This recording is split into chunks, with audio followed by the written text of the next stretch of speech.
Bueno, hoy va a ser un día intenso. Hoy es un lunes donde tenemos por un lado las listas para las elecciones de octubre, unas elecciones que son obviamente importantes porque van a dejar el Congreso que viene, y es un Congreso en el cual Javier Milei y todos los que apoyan a su gobierno, incluido el gobierno de los Estados Unidos y el FMI, tienen mucha expectativa para que cristalice en leyes las cosas que Milei está haciendo ahora por fuera de la ley o vía decreto o etcétera, y obviamente le van a poner mucha atención. El problema es que octubre queda lejísimos, está más cerca septiembre. Septiembre es la elección que está mirando la política, el poder económico y obviamente los mismos que apoyan a Javier Milei, porque depende de lo que pase en septiembre, va a ser la señal y el piso de lo que pueda suceder en octubre, y sobre todo lo que pase en materia económica a partir de septiembre, porque es un gobierno, y también voy a hablar ahora en el editorial, donde hoy, lunes, tiene otra parada nueva a la hora de renovar la bola de deuda sistemática que está acumulando a través de distintos mecanismos que lleva adelante el equipo de Luis Caputo. En medio de esto, y también va a atravesar, supongo, la campaña electoral, tenemos una tragedia enorme con la muerte ya de 96 personas por ahora, porque es posible que aparezcan más, la muerte de 96 personas vinculadas al fentanilo contaminado, y que va a tener, obviamente, la campaña electoral con un gobierno que va a intentar sacarse de encima esta cuestión y tirársela o al kirchnerismo o incluso a Axel Kicillof en la provincia de Buenos Aires, que desde ya les aclaro, no tiene absolutamente nada que ver, pero igualmente lo va a intentar Javier Milei para tirarle estos muertos al gobernador bonaerense y al peronismo, cuando evidentemente se trata de una responsabilidad propia. Y en este contexto es en el cual se arman, repito, las listas tanto del peronismo como del oficialismo, y ahora por lo menos vamos a tirar algunas líneas de cómo se armó, cómo quedaron conformadas. Obviamente durante el día vamos a hablar de esto y durante el pase también. Quiero arrancar con el tema del fentanilo. Voy a hablar del fentanilo, voy a hablar de los quilombos económicos que hay hoy y voy a terminar con el armado de las listas. La verdad, repito, el fentanilo es uno de los casos más graves que tenemos en toda nuestra historia. Si separamos los bombardeos a la Plaza de Mayo y Cromañón, es la peor tragedia que tuvimos. Supera a los muertos de la AMIA, supera a los muertos de la Embajada de Israel, supera a los muertos de la tragedia de Once, supera a los muertos de Lapa, del accidente de Lapa, supera a los muertos del boliche Keyvis. O sea, eso es una tragedia grande que estamos viviendo y es ahora. Entonces va a ir en simultáneo, y la investigación judicial y lo que pueda hacer el Congreso y las detenciones y las primeras responsabilidades van a ir de la mano de la campaña electoral. Así que va a ser algo que va a estar arriba de la mesa, pues son muchos los muertos. Les recuerdo, nosotros publicamos la semana pasada que este laboratorio, que son en realidad dos, HLB Pharma y Laboratorio Ramallo, que laburan juntos, ¿sí? Uno produce para el otro, habían sido revisados por la ANMAT varias veces. La ANMAT había detectado en diciembre del año pasado, el 12 de diciembre, había terminado una inspección con un montón de irregularidades. El 18 de diciembre se produjo el fentanilo contaminado, se distribuyó durante ese tiempo y recién el 13 de febrero, o sea, 2 meses después de que terminara la evaluación, la ANMAT, este gobierno, fue y lo clausuró. Ahora, esa sería la parte de la ANMAT. Hay una responsabilidad obviamente primaria y enorme del laboratorio. Porque si bien la ANMAT tiene que controlar, el laboratorio también tiene que controlar que lo que saca a la venta esté en condiciones. Y evidentemente no lo controló como corresponde, porque ese medicamento salió a la venta y mató hasta ahora a 96 personas. El fin de semana hubo un testimonio, es anónimo, lo consiguió Camila Delopjian, que es colega de La Nación y que está siguiendo muy de cerca este tema, la verdad, con un muy buen trabajo, de una ex trabajadora de HLB Pharma del laboratorio, y creo que vale la pena que lo escuchen. Mirá. Dentro del laboratorio, ¿sabían que el fentanilo en particular estaba contaminado? Sí, lo sabían, lo sabían todos, lo sabían los analistas de microbiología, pues los analizaron todos, lo sabía el supervisor de micro, lo sabía la jefa de microbiología, la cual había comunicado a Victoria, que es la gerente de calidad, y lo sabía, y el lote había salido exactamente igual, ahí había un mail que se había comunicado a todos, pero como todo siempre... Bueno, acá hay una ex trabajadora que pidió el anonimato, por eso no aparecía su nombre, que dice que los responsables técnicos del laboratorio sabían, e incluso menciona un mail interno donde esto figura. Esto obviamente va a depender de la investigación judicial. La investigación judicial está en manos del juez Ernesto Kreplak de La Plata. Ya sufrió una operación fuerte el juez Kreplak, diciendo que como él es hermano de Nicolás Kreplak, que es el ministro de Salud de la provincia de Buenos Aires, no va a querer investigar como corresponde a la provincia de Buenos Aires. A lo cual hay que aclarar, la provincia de Buenos Aires no tiene que ser investigada porque no tiene nada que ver con esto. ¿Cómo funciona esto? A los laboratorios los controla el gobierno nacional. Si un laboratorio tiene el ok de un gobierno nacional, una provincia va y le compra a ese laboratorio. ¿La provincia de Buenos Aires le compró cosas? Sí. Le compraron todas las provincias. No solo la provincia de Buenos Aires, porque no mira de vuelta. Si tiene el ok del ANMAT, la provincia hace una licitación y si un laboratorio se presenta con un medicamento aprobado y presenta un precio más barato, lo compra. Punto.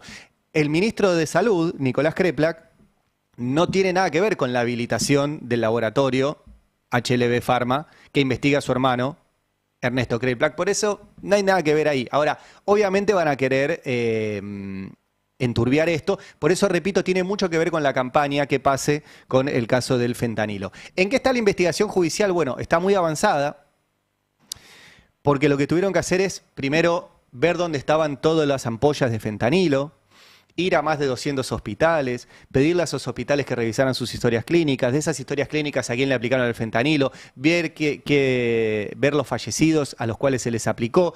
Todo eso se tiene que peritar y esos peritajes están pendientes todavía de resolución, dos puntualmente. Uno, en manos del cuerpo médico de la Corte Suprema, que tiene que ver con las personas fallecidas, y otro con el Malbrán, que está analizando los lotes que se distribuyeron en todo el país. Por ende, ese es el estado de la investigación. Los familiares que hablaron hasta ahora están de acuerdo con el avance de la investigación. Obviamente los familiares de las 96 víctimas quieren saber ya qué pasó, pero es una investigación compleja.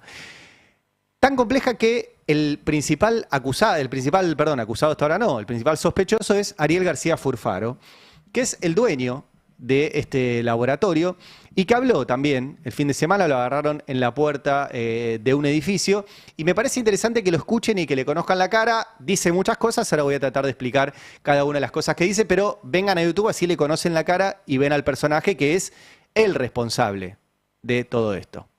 ¿Quién es? A Cartel lo vi 10 minutos y lo saludé, porque lo admiro. Como me decís que si admiro a Cristina, obvio que la admiro. ¿Cómo no la voy a admirar a Cristina si dicen que no es abogada? ¿Por qué la fue a ver? ¿A quién? ¿A Cristina? La fui a ver y le fui a ver y le dije que yo la verdad la admiraba, no la conocía. Que estaba dolido porque dijo que los diabéticos son una enfermedad de los ricos. Y tengo 2 hijos diabéticos. Por eso me metí en este puto rubro. ¿Y quién le hizo la reunión? ¿Quién hizo la reunión? ¿Quién te la puede hacer? Quinteros, el rey del mal. Con Cristina, con Ocaña, con Bullrich estuve sentado así.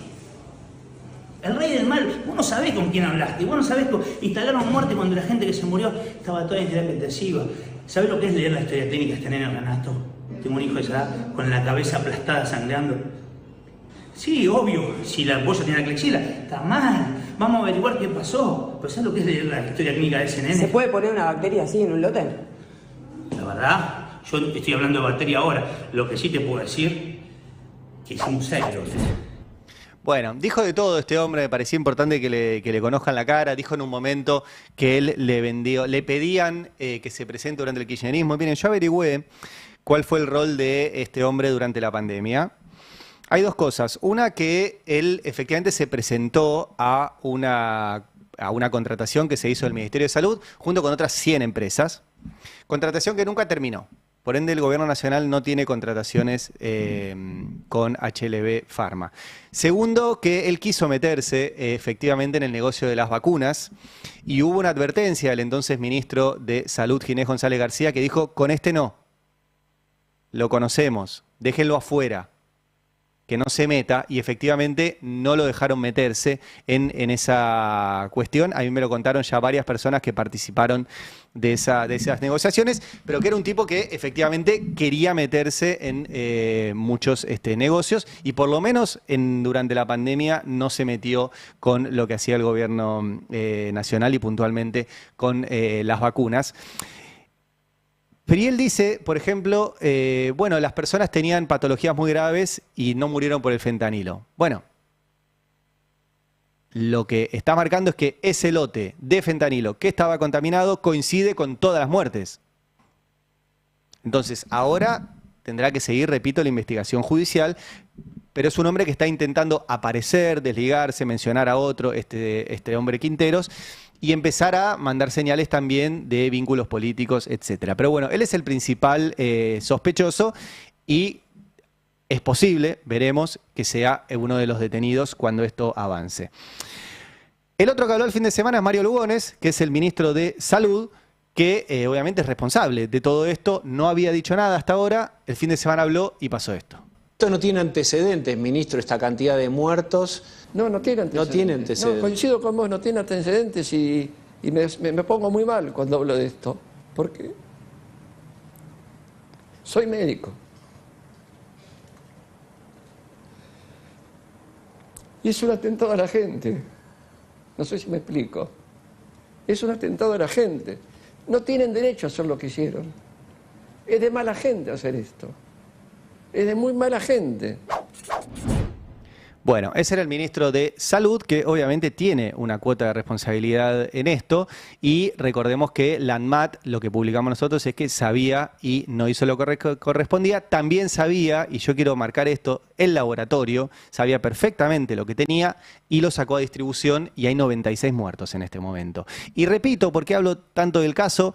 Esto va a ser parte de la campaña, lamentablemente. De hecho, ayer, Sebastián Pareja, que es candidato a diputado nacional por La Libertad Avanza, el que armó las listas de La Libertad Avanza en la provincia de Buenos Aires, metió él el tema fentanilo en la campaña. Mirá. En 8 meses de asumir el gobierno, el Ministerio de Salud ya había mandado una auditoría sobre este laboratorio. Y a los pocos meses, antes de que conozcamos la primera muerte por esta causa, ya lo había clausurado en forma provisoria. Porque, digamos, hay cosas que son... Perdón, ¿y entonces cómo se explica? O sea que esto es un técnico, por ahí no me lo vas a saber preguntar, pero yo se lo tengo que preguntar.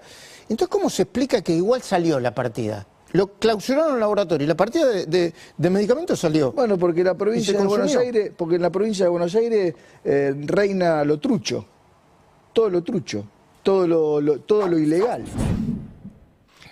O sea que la culpa fue de Axel Kicillof, según Sebastián Pareja. Bueno, esto va a estar ahí, lamentablemente. De hecho, el que le preguntaba era Luis Majul, que curiosamente, cuando tuvo que hacer su editorial, dijo lo mismo que después iba a decir su entrevistado. Mirá. Firma la gente de Milei que detectaron una gigantesca operación, después se lo preguntaré a Pareja, para vincular al Poder Ejecutivo Nacional con el caso del fentanilo adulterado que registró 96 muertes.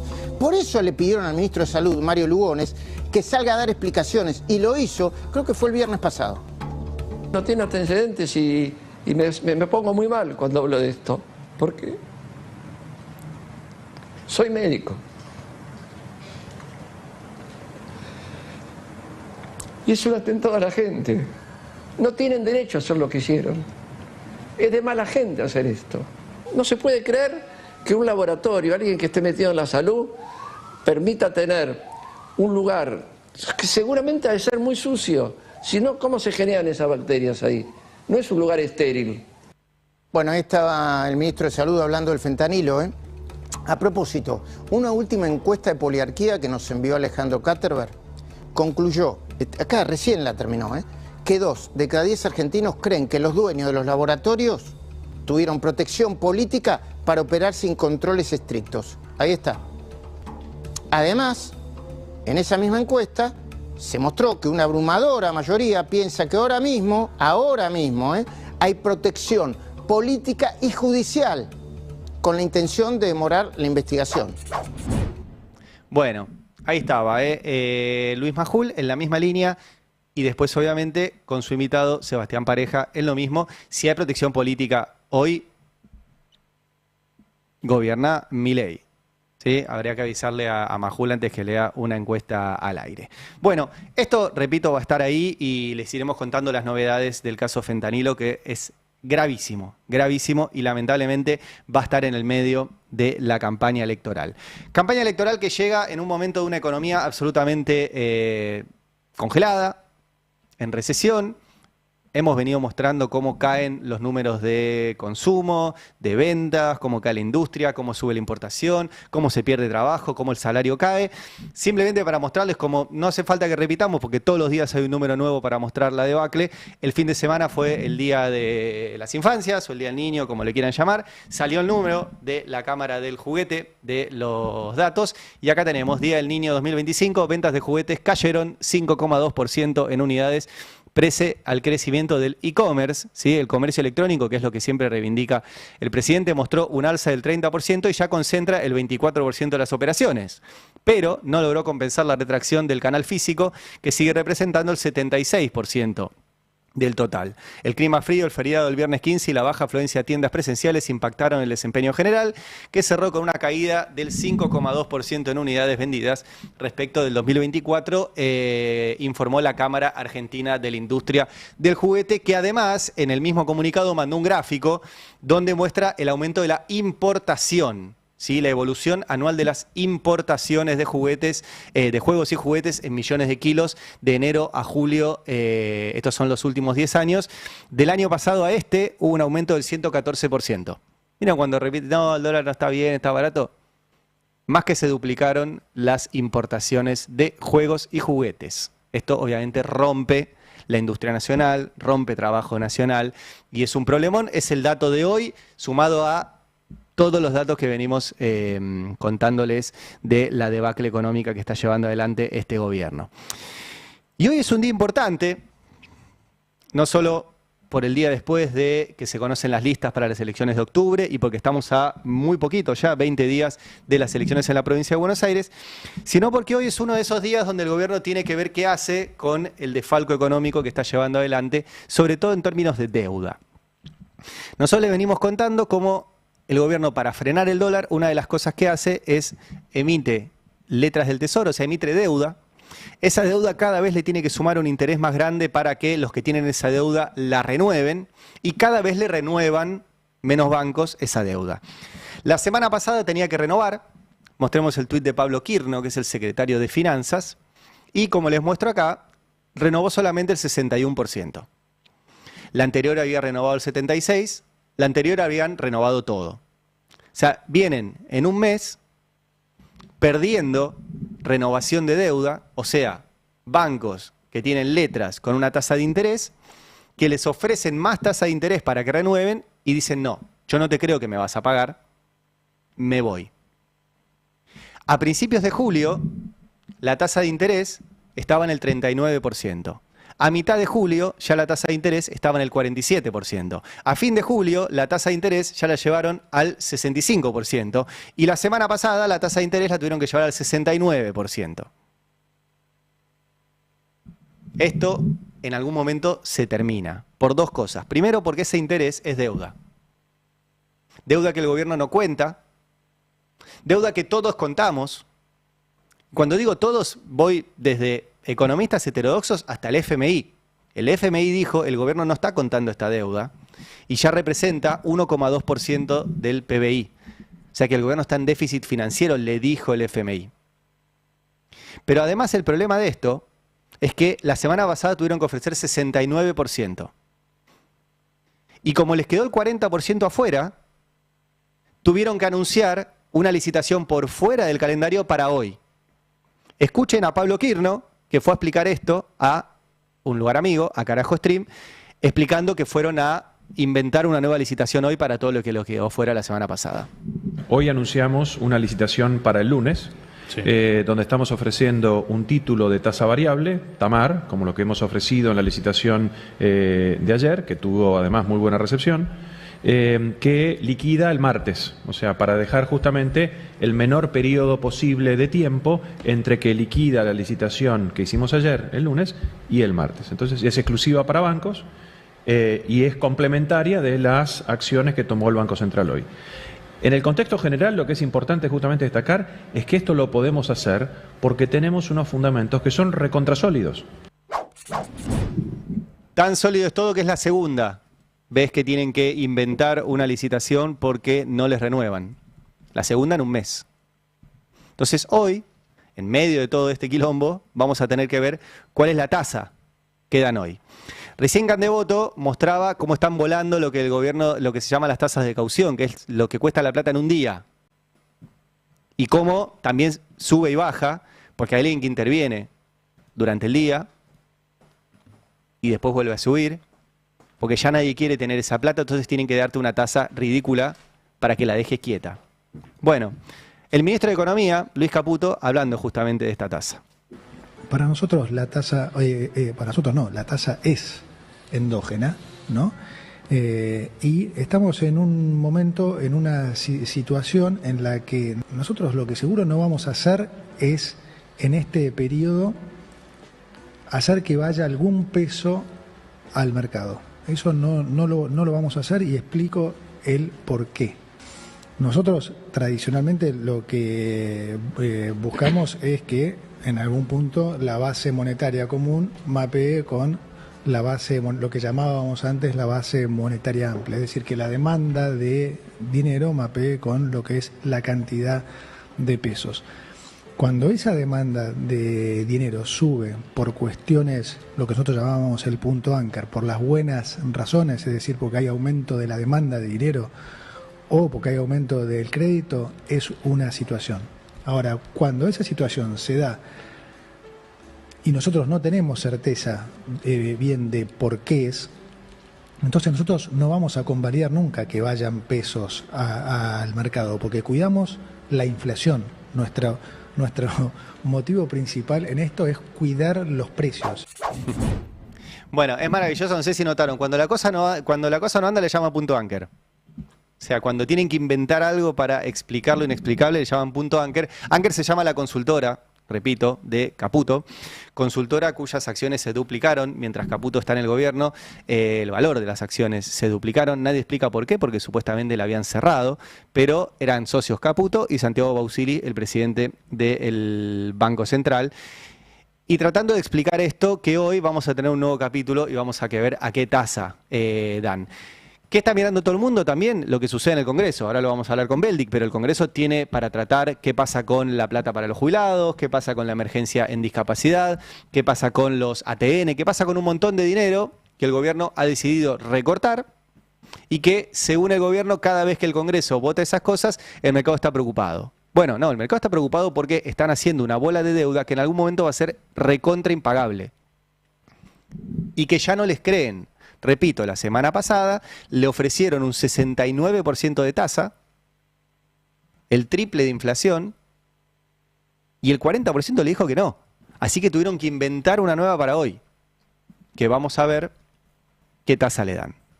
Bueno, este es el contexto de hoy, lunes, de la campaña electoral, el armado de las listas y todo lo que se conoció ayer. Algunas cosas que obviamente después las vamos a charlar acá en la mesa y en el pase. Ayer conocimos la lista de Fuerza Patria. Es una lista que, a mi entender, y por eso la editorial se llama así, le sobra estrategia, le falta conexión. La estrategia de Fuerza Patria, lo venimos charlando hace mucho, tiene que ver con la unidad. Creen y asumen que hay un reclamo por parte de la sociedad de verlos unidos y no peleándose por cargos, lo cual es bastante entendible, que eso pueda existir, y que simplemente con demostrar que en el armado de una lista se puede garantizar una unidad, eso va a conformar a ese sector de la sociedad que está buscando una alternativa frente a este gobierno. La estrategia quedó a la vista, efectivamente se armó una lista, se puso como principal candidato en el principal distrito del país a un hombre como Jorge Tayana, que currículum le sobra, apellido peronista, militancia peronista, formación, experiencia en el Estado, fue canciller, fue ministro de Defensa, fue legislador, o sea, si esto fuera una competencia objetiva de gente capacitada para la gestión pública, Tayana está muy por encima de la media. La pregunta es si en una elección donde además se va con una boleta única de papel, donde va a ser la única cara que se vea y donde enfrente hay un gobierno con una figura muy pública y muy potente como es José Luis Espert, la mejor opción era poner como primer candidato a alguien que garantiza la unidad o poner como primer candidato a alguien que mostrara una alternativa frente a este gobierno. Es una pregunta. Después, el 27 de octubre, veremos quién tenía la razón y ojalá que yo no. Yo creo que no era la mejor opción en esos términos. Por eso digo antes, Tayana como candidato y un hombre de Estado, un tipo muy por encima de verdad de la media del resto de la política argentina y que obviamente conformó a todos los espacios que tenían que armar esa lista y que tenían vetos cruzados y que tenían un montón de cuestiones. Cuando todo el mundo mira esa lista, ven esa lista efectivamente que se garantizó una unidad electoral, como ya tuvo el peronismo y como ya demostró que después le costaba mucho conseguir y mantener en gobierno. Lo mostró durante el gobierno de Alberto Fernández y lo mostró incluso ahora en la provincia de Buenos Aires, donde también fue unido en las elecciones pasadas y después hubo unas fricciones tremendas en la provincia de Buenos Aires a la hora de sostener la gestión del gobernador Axel Kicillof. La cuestión es que primero está septiembre y no hay, y esto sí lo sabe todo el mundo, no hay ninguna posibilidad de que le vaya bien al peronismo en octubre si antes no le va bien en las elecciones de septiembre, que son las elecciones donde se discuten la legislatura bonaerense, pero sobre todo se discute, creo yo, el liderazgo de Kicillof.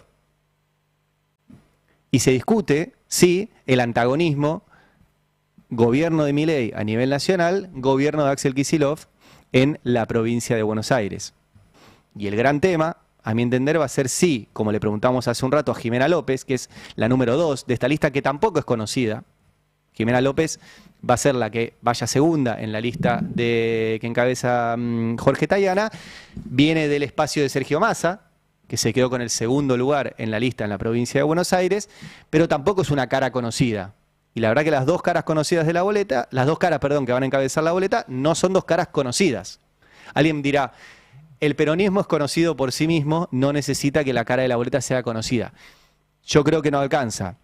Con esto, menos con un padrón donde la mitad del padrón son jóvenes, que no tienen esa experiencia de voto automático al peronismo o de búsqueda automática del peronismo en una boleta, y pusieron dos personas que no son conocidas para ese electorado. En la Ciudad de Buenos Aires pasa por ahí al revés, va Itay Hagman, que es más joven, representa al espacio de Juan Grabois, que logró encabezar en la Ciudad de Buenos Aires y quedar tercero él en la provincia.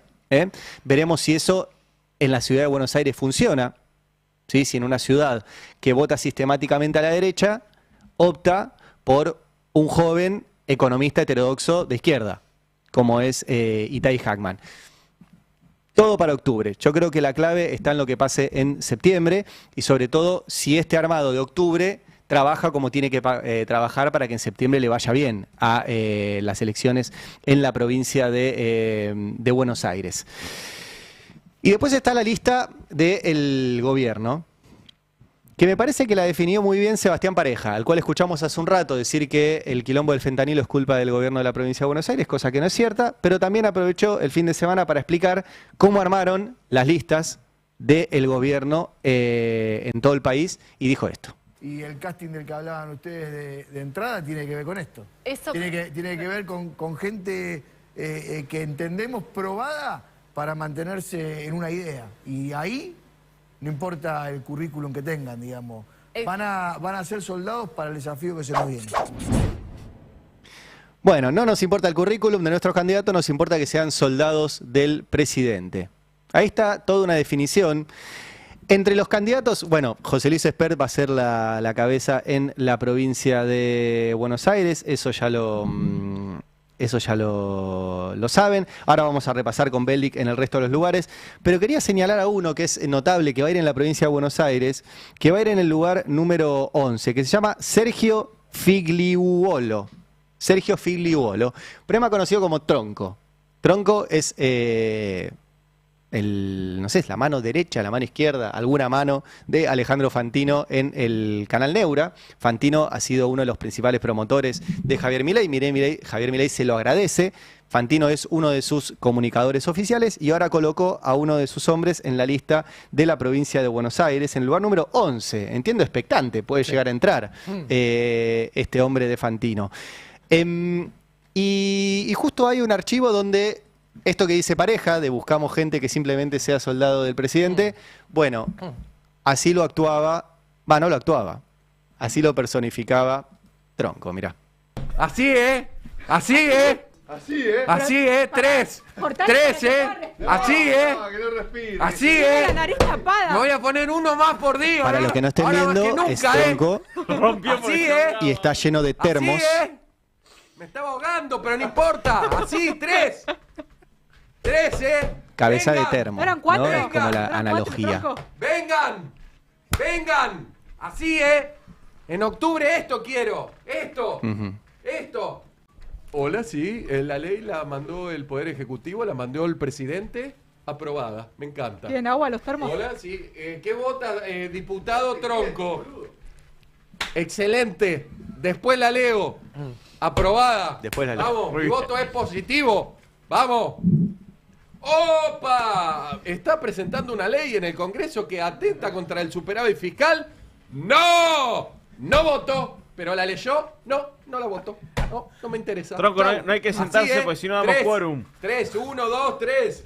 4. Ah, ¿querés? Mirá cómo te doy quórum, mirá. Listo, no hay quórum. No hay quórum. No hay quórum.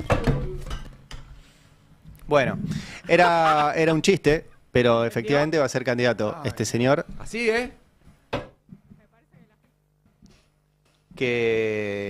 ¿no? Que se hacía así, el sketch de Cabeza de Termo. Y igual es bastante parecido a los diputados que hay ahora, porque ustedes verán que cada vez que entrevistamos a un diputado y le preguntamos por las cosas que votan, no leyeron los proyectos. Bueno, él directamente dice que no va a leer lo que mande el gobierno, va a votar lo que le digan que va a votar, no va a votar lo que le digan que no tiene que votar y va a cumplir con lo que dijo Sebastián Pareja, de que no importan los currículums, sino que importa que sean soldados del presidente. Lo concreto, va a estar en octubre, la elección importante, ahora lo repasamos con Belli, que es la del 7 de septiembre. No lo digo yo, lo dice el presidente Javier Milei. Mirá. La ardua tarea de decidir entre seguir en la senda del progresivo deterioro o decirle que no a la mentira que el kirchnerismo viene vendiendo hace décadas. Este 7 de septiembre invitamos a los bonaerenses a entonar con nosotros un grito de liberación. Venimos a decir, kirchnerismo nunca más, pero esta es tan solo la primera de las batallas que restan en este año. Para las elecciones nacionales debe quedar claro que en la dicotomía entre salir adelante como país y volver al pasado no hay terceras vías, no existe un justo medio entre ambos modelos, porque aprendimos del pasado que cuando optamos por un cambio a medias, el proyecto desbarranca y volvemos a empezar aún peor que antes. Así que arranca ya arrancó, pero bueno, nos queda este último tramo de acá al 7 de septiembre, que son las elecciones bonaerenses y que van a marcar obviamente el rumbo de lo que van a ser las de octubre. Qué impresionante esto de Tronco, ¿no? Sí, totalmente. Te quedaste impactado, ¿no lo habías visto? No lo había visto, entiendo.